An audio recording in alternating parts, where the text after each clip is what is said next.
साईं तव्हां ॿुहारी पाण पिया था ॾियो। स्कूल में न चौकीदार आहे न पटे वालो आहे न वरी को स्कूल जी का बिल्डिंग आहे। शागिर्द उस्ताद असां गॾिजी स्कूल जी सफ़ाई बि पाण कंदा आहियूं ऐं शागिर्दनि खे पढ़ाइण बि असां उस्तादनि जो गॾियल कमु आहे।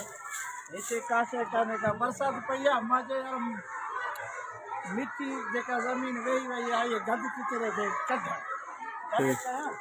साईं चौधरी आहे तव्हां बसि का शइ कान्हे का हुकूमत भला सरकार हुकूमत आहे बसि सिंध पढ़ंदी वधंदी सिंध पढ़ंदी सिंध वधंदी सिंध जो नारो त आहे कमु बाक़ी जीरो आहे।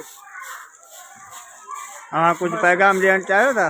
मां हुकूमत सिंध खे बि पैगाम ॾींदुसि ख़ुदा गवर्नमेंट प्राइमरी स्कूल मियां बश्क लुंड जहिड़ा केतिरा ई सिंध में स्कूल आहिनि उन्हनि खे 4 दीवारी स्कूल सां गॾु क्लास ॾिना वञनि फर्नीचर ॾिनो वञे सोलर सिस्टम ॾिनो वञे ऐं स्कूल जे लाइ अमली कमु करे उस्तादनि ऐं शागिर्दनि जे तालीम खे अॻिते वधाइण जे लाइ सुठो कमु कयो।